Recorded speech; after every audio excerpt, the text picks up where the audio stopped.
Hello everyone, this is Mr. Appel, and today we're going to talk about the Pythagorean theorem. I'm assuming you are already familiar with it, so a lot of this may be review, but we're going to look at some applications of it that might be new. So here we go.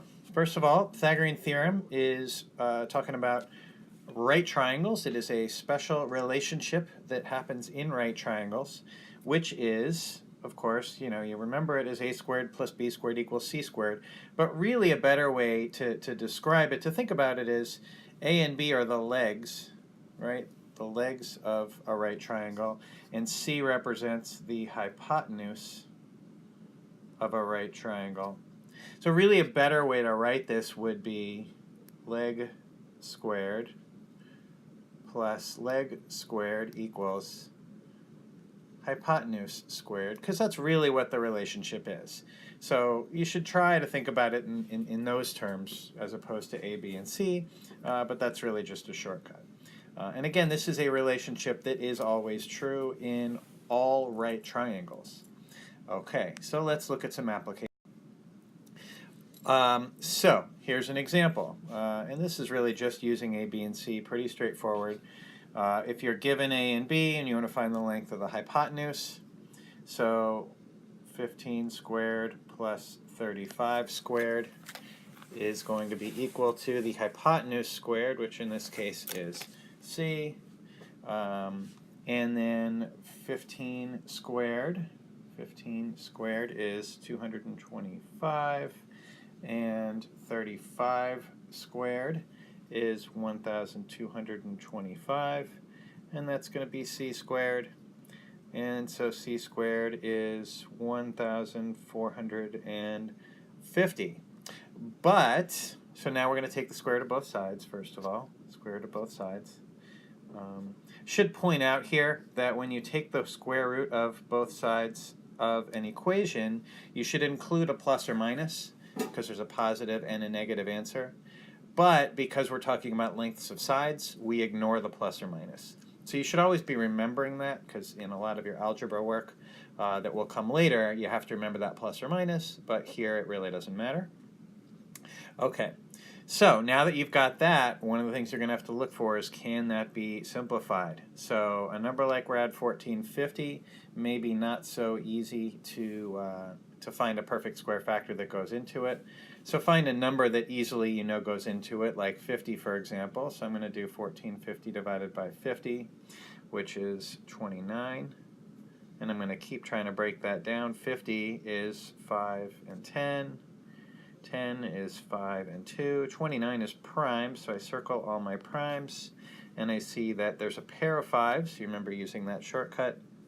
So that's a 5 that comes out of the radical. There's a 29 and a 2 left inside, so that's a 58. And that is, for the most part, problems like this, how I expect you to write your answer. So a lot of this is going to be simplifying radicals, so just something to keep in mind. Okay, so the first one there, 5 rad 58, there you go. Okay, let's try this next one. This one, you're given A and C. So you need to find b, so always have to pay attention to what you're looking for. So that's going to be 4 squared plus b squared equals 16 squared. And so that's 16 plus b squared is equal to 16 squared, which is 256. So b squared, if we subtract 16 from both sides, is 240. So b is the square root of 240. And again, I'm expecting that to be written in simplest radical form. So if I'm going to use my factor tree method, 10 and 24 is an easy one to find. That's 2 and 5.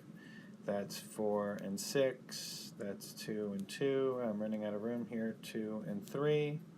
Those are all primes. So remember, pairs come out, loners stay in. So I see there's a pair of 2's, so that's a 2 that comes out.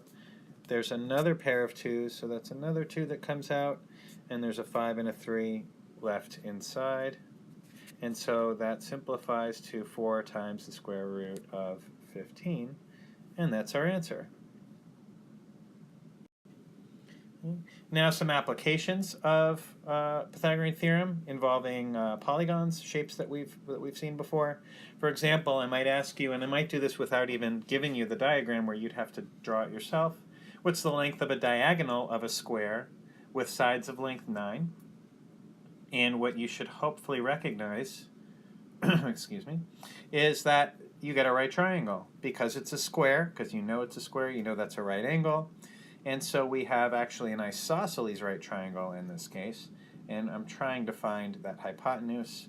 And so Pythagorean theorem, 9 squared plus 9 squared equals x squared. So that's 81 plus 81, which is 162, which is x squared, so x is the square root of 162. Now if you were clever there, you might see that 81 plus 81 is really 2 times 81. So one little shortcut you could use there, if you like, is to think of 162 as just 2 times 81. So then when we square root both sides, we have the square root of 81 times the square root of 2, which is just 9 rad 2. It's actually a little bit easier than doing a little factor tree on 162, but I leave that decision up to you. But however you slice it, you should end up with 9 rad 2. Okay, moving on. Looking at this example, and again, this is something you should be able to do without being given the figure. If we have a width of 6 and a length of 12, clearly not drawn to scale, but that's okay. Those are both legs, trying to find the hypotenuse. So 6 squared plus 12 squared equals the hypotenuse squared. So that's 36 and 144, which adds up to 180. So square root of 180. And again, the bulk of the work here is simplifying the radical. So 18 times 10, and that's 9 and 2, and 2 and 5, and 3 and 3. And again, if you have shortcuts for, whoa, that's messy. That's okay. If you have shortcuts for simplifying your radicals, go for it. Whatever works for you is fine. There's a pair of 3's, so that's a 3 that comes out. There's a pair of 2's, so that's a 2 that comes out.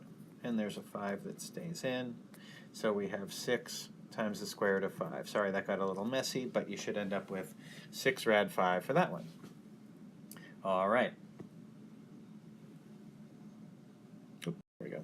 All right. Now, here's a little different question.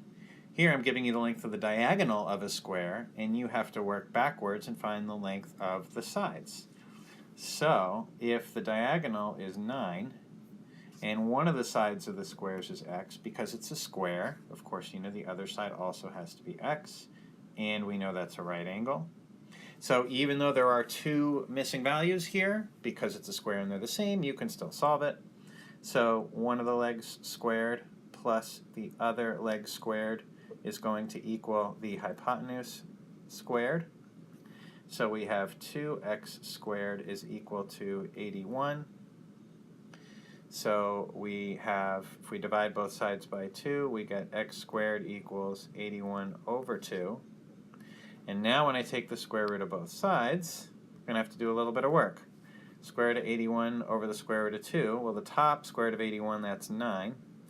On the bottom, that's just rad 2. But wait, there's more. You can't leave a radical in the denominator, so you got to rationalize. So we're going to multiply top and bottom by rad 2. That gives us, on the top, 9 rad 2. On the bottom, rad 2 times rad 2 is just 2. And so we get 9 rad 2 over 2 for the length of the sides of the square. And that's all for now. Thanks.